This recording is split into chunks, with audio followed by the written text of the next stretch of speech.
नमस्कार दोस्तों, श्री कथा चैनल में आप लोगों का स्वागत है। सोमवती अमावस्या व्रत की आप सब बहनों को हार्दिक शुभकामनाएं। खुश प्रसन्न चित्त धनवान रहो, ऐसा माँ का आशीर्वाद है। विवाहित स्त्री अपने पति की लंबी आयु के लिए इस दिन व्रत रखती हैं। यह व्रत दोष को पितृ दोष के निवारण में भी सहायक है। पानी में गंगा जल मिलाकर तीर्थों का आवाहन करते हुए मौन स्नान करें। सहस्त्र गोदान के समान पुण्य की प्राप्ति होती है। कुरुक्षेत्र के ब्रह्मा सरोवर में स्नान करने से अक्षय फल की प्राप्ति होती है। फिर पूजन कर पीपल व तुलसी जी के श्रद्धा अनुसार परिक्रमा लगाएं और सारा सुहाग का सामान लेकर सुहागनों को परिक्रमा पश्चात बांटें। मंत्र का जाप करें। ओम श्री वासुदेवाय नमः। ओम श्री वासुदेवाय नमः।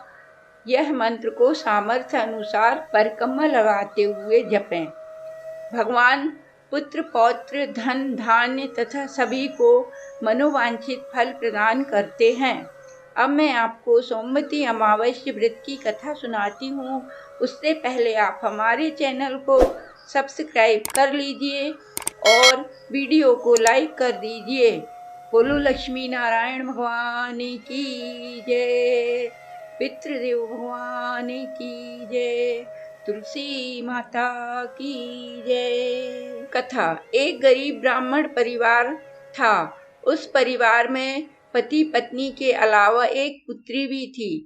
वह पुत्री धीरे धीरे बड़ी होने लगी।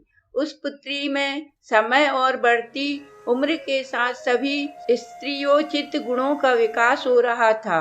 वह लड़की सुंदर, संस्कारवान एवं गुणवान थी, किंतु गरीब होने के कारण उसका विवाह नहीं हो पा रहा था।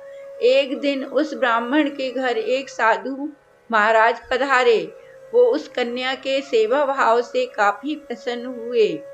कन्या को लंबी आयु का आशीर्वाद देते हुए साधु ने कहा कि इस कन्या के हथेली में विवाह योग रेखा नहीं है। तब ब्राह्मण दंपति ने साधु से उपाय पूछा कि कन्या ऐसा क्या करे कि उसके हाथ में विवाह योग बन जाए। जब साधु ने कुछ देर विचार करने के बाद अपनी अंतर्दृष्टि से ध्यान करके बताया कि कुछ दूरी पर एक गांव में सोना नाम की धोबिन जाति की एक महिला अपने बेटे और बहू के साथ रहती है, जो बहुत ही आचार विचार और संस्कार संपन्न तथा पति परायण है। यदि यह कन्या उसकी सेवा करे और वह महिला इसकी शादी में अपने मांग का सिंदूर लगा दे, उसके बाद इस कन्या का विवाह हो तो इस कन्या का वैधव्य योग मिट सकता है। साधु ने यह भी बताया कि वह महिला कहीं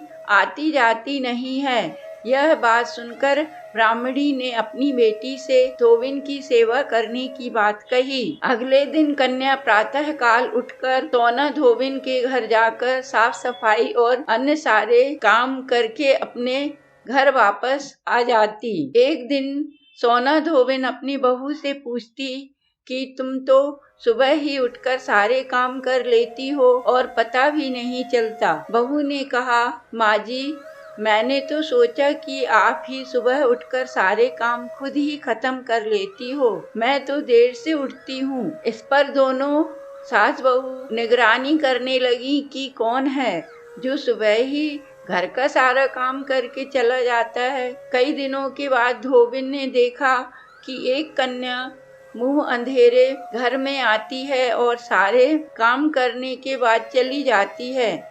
जब वह जाने लगी तो सोना धोबिन उसके पैरों पर गिर पड़ी। पूछने लगी कि आप कौन हैं और इस तरह छुपकर मेरे घर की चाकरी क्यों करती हैं। तब कन्या ने साधु द्वारा कही गई सारी बात सुनाई। सोना धोबिन पति परायण थी, उसमें तेज था। वह तैयार हो गई। सोना धोबिन के पति थोड़ा अस्वस्थ थे। उसने अपनी बहू से अपने लौट आने तक घर पर ही रहने को कहा। सोना धोबिन ने जैसे ही अपने मांग का सिंदूर उस कन्या की मांग में लगाया, उसका पति मर गया। उसे इस बात का पता चल गया। वह घर से निराजल ही चली थी। यह सोचकर कि रास्ते में कहीं पीपल का पेड़ मिलेगा तो उसे भंवरी यानी परिक्रमा देकर और उसकी परिक्रमा करके ही जल ग्रहण करेगी। उस दिन सोमवती अमावस्या थी। ब्राह्मण के घर मिले हुए पकवान की जगह उसने ईंट के टुकड़ों से 108 बार भंवरी देकर 108 बार पीपल के पेड़ की परिक्रमा की और उसके बाद जल ग्रहण किया। ऐसा करते ही उसके पति के मुर्दा शरीर में वापस जान आ गई। धोबिन का पति वापस जीवित हो उठा। इसलिए सोमवती अमावस्या के दिन से शुरू करके जो व्यक्ति हर अमावस्या के दिन परिक्रमा देता है उसके सुख और सौभाग्य में वृद्धि होती है। पीपल के पेड़ों में सभी देवों का वास होता है।